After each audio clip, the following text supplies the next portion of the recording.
Bismillahirrahmanirrahim. Assalamualaikum warahmatullahi wabarakatuh. Pada video kali ini, saya akan menjelaskan tentang apa sih perubahan sosial itu. Nah, sebelum kita mulai, pasti kita semua sudah tahu kan apa itu yang namanya perubahan sosial. Perubahan sosial adalah perubahan yang terjadi dalam hidup masyarakat. Pada video kali ini saya akan membahas tentang apa sih perubahan sosial itu menurut para ahli. Yang pertama, menurut Selo Soemarjan. Menurut Selo Soemarjan, perubahan sosial adalah perubahan yang terjadi pada lembaga-lembaga sosial. Apa saja sih lembaga-lembaga sosial itu? Lembaga-lembaga sosial antara lain lembaga kesehatan, lembaga pendidikan, dan masih banyak lagi. Pada video kali ini saya akan mengambil satu contoh, yakni lembaga pendidikan. Contohnya, sekarang kita menggunakan kurikulum 2013 yang lalu-lalu menggunakan kurikulum KTSP. Nah, perubahan dari kurikulum KTSP menuju kurikulum 2013 ini sudah bisa dikatakan perubahan sosial menurut Selo Soemarjan. Mengapa? Karena ada perbedaan antara cara mengajar guru ke muridnya pada saat KTSP dengan cara mengajar guru ke muridnya pada saat menerapkan kurikulum 2013. Nah, menurut ahli yang kedua, yakni Kingsley Davis, perubahan sosial adalah perubahan yang terjadi yang lebih menekankan pada susunan atau struktur dan fungsi sosial. Berbicara mengenai struktur dan fungsi sosial, apa sih struktur sosial itu? Nah, struktur sosial adalah susunan hidup masyarakat. Sedangkan fungsi sosial di sini ditekankan pada persamaan peran atau persamaan derajat antara laki-laki dan perempuan. Nah, kita ambil contoh. Dulu pada masa penjajahan, perempuan dilarang untuk keluar rumah. Tugas perempuan hanya di dalam rumah, bekerja di dalam dapur. Tidak boleh ikut dengan laki-laki ikut berperang. Tapi kita lihat sekarang, banyak di luar sana perempuan yang mengembangkan sayap karirnya di dunia perkantoran. Seperti itu contohnya ya. Bukan, kita lihat contoh kecilnya, Bupati Luwu Utara saja Ibu Indah merupakan seorang perempuan. Betapa hebatnya R.A. Kartini memperjuangkan emansipasi wanita. Kemudian perubahan sosial menurut Robert McIver. Menurut beliau, perubahan sosial terjadi akibat adanya keseimbangan sosial dalam masyarakat yang terganggu. Nah, apa maksudnya sih keseimbangan sosial yang terganggu? Nah, maksudnya di sini nilai dari suatu organisasi ini berkurang karena adanya organisasi baru yang lebih diminati oleh orang banyak. Nah, seperti contohnya ojek online dan ojek pengkolan.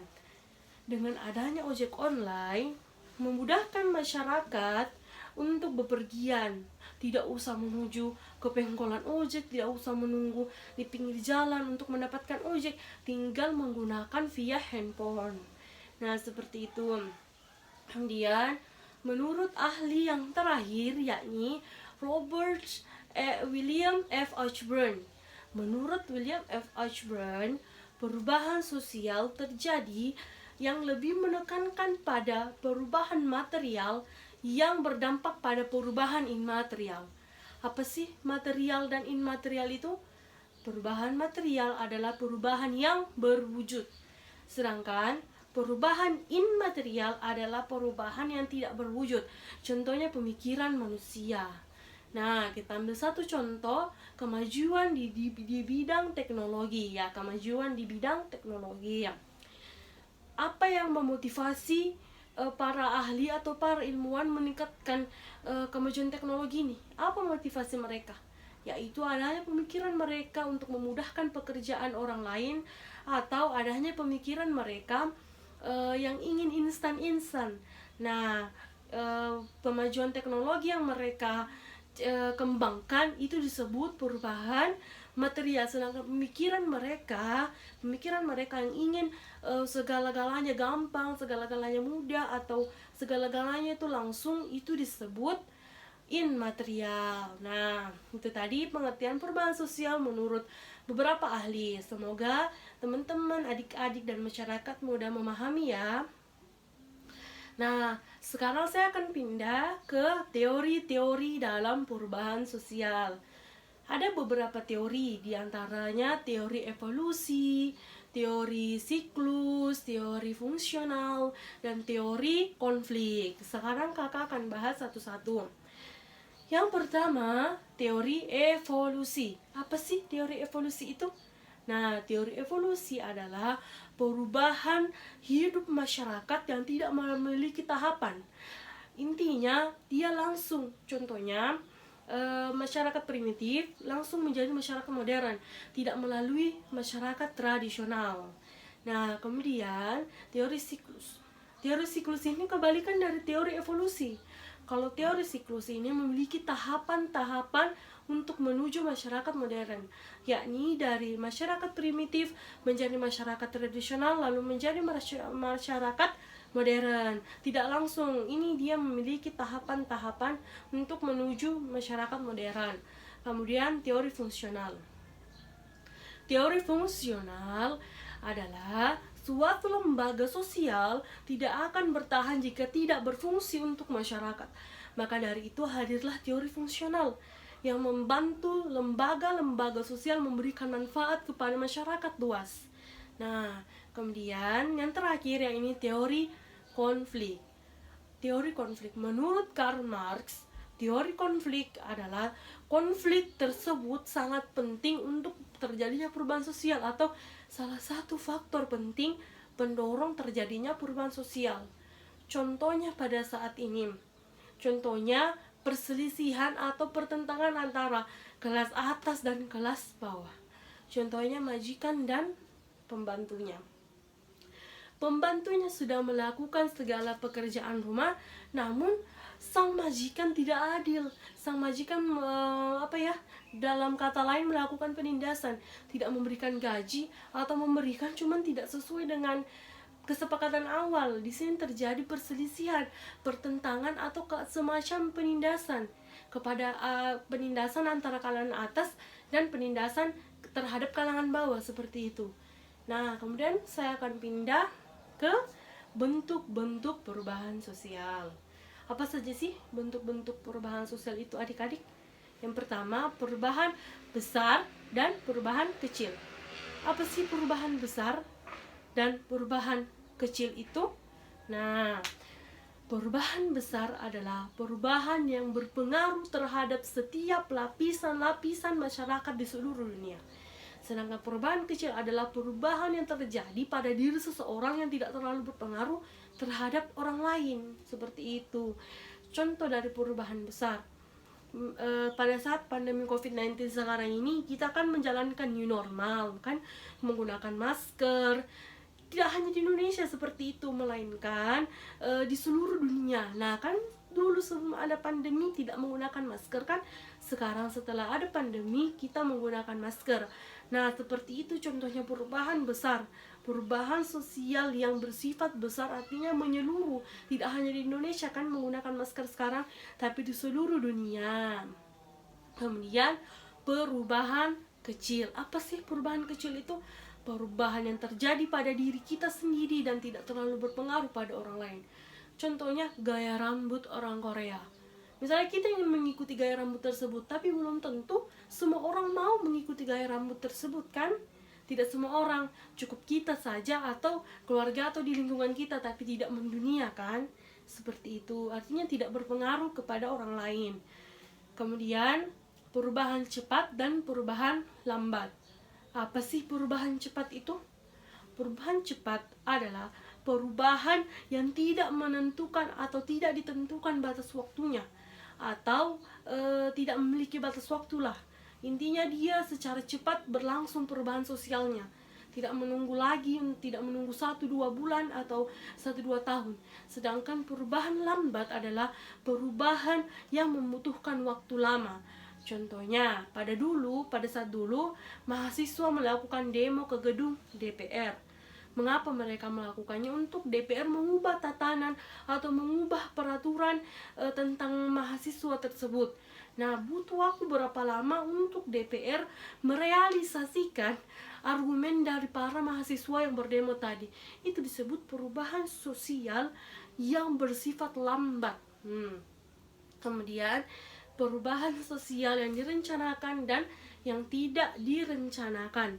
Apa saja sih perubahan sosial yang direncanakan dan tidak direncanakan itu? Perubahan sosial yang direncanakan, kata kuncinya adalah sudah disusun matang-matang, sudah difikirkan terlebih dahulu apa dampak baik dan apa dampak buruk jika perubahan tersebut dilakukan. Seperti itu. Sedangkan perubahan yang tidak dikehendaki atau tidak direncanakan itu terjadi secara tiba-tiba. Misalnya perubahan sosial yang terjadi akibat adanya bencana alam seperti banjir, gempa bumi, gunung meletus, dan lain-lain. Nah, itulah tadi bentuk-bentuk dari perubahan sosial. Semoga adik-adik, teman-teman, dan masyarakat mampu memahaminya ya. Kemudian, kakak akan menjelaskan tentang proses terjadinya perubahan sosial. Ada beberapa tahapan. Yang pertama, difusi. Difusi, apa sih itu difusi? Nah, difusi adalah pengembangan sosial budaya dari individu ke individu lainnya. Terdapat 3 proses. Yang pertama, perembesan dengan damai. Artinya, dia mengembangkan budaya tersebut ke masyarakat itu secara damai, tidak dengan paksaan apapun atau tidak dengan serangan fajar seperti itu. Serangan fajar artinya menyogok ya, itu tidak disogok dalam penyebaran budayanya itu. Kemudian yang kedua, perembesan secara paksa. Ini kebalikan dari perembesan secara damai. Perembesan secara paksa artinya seseorang menyebarkan budaya ke wilayah tersebut atau ke orang-orang itu dengan paksa. Artinya dia memaksa orang untuk mengikuti budaya yang dia anut seperti itu. Kemudian simbiosis. Tahu kan pada kelas SD kita mempelajari tentang simbiosis. Namun, simbiosis dalam perubahan sosial itu ada 2. Yang pertama mutualistik dan parasitistik. Yang pertama kan mutualistik, itu artinya saling menguntungkan. Perubahan sosial yang terjadi yang mengakibatkan saling keberuntungan lah antara satu pihak dan pihak lainnya. Sedangkan parasitistik artinya dia saling merugikan antara pihak satu dan pihak lain, atau pihak satu diuntungkan dan pihak lainnya dirugikan. Kemudian yang kedua itu akulturasi, adanya interaksi antara 2 kebudayaan yang berbeda.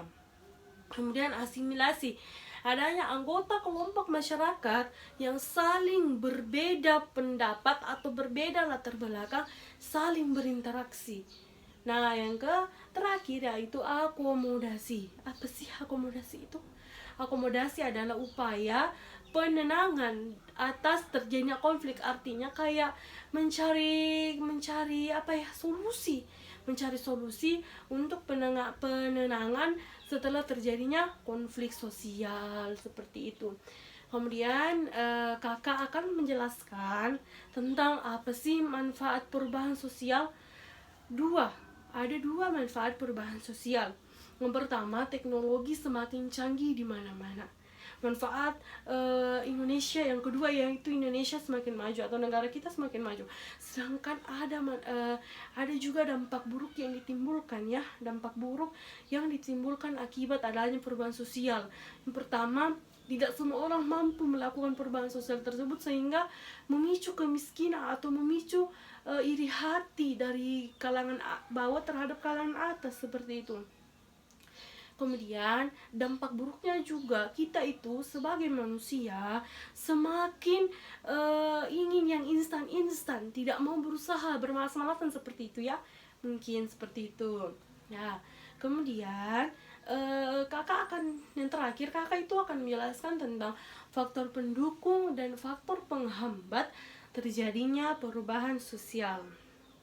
Nah, adik-adik, faktor pendorong perubahan sosial adalah terdapat dua. Yang pertama, faktor intern dan faktor ekstern.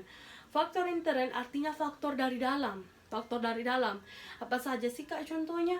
Nah, yang pertama, adanya inovasi baru atau penemuan-penemuan baru dalam suatu negara tersebut atau dalam suatu wilayah tersebut.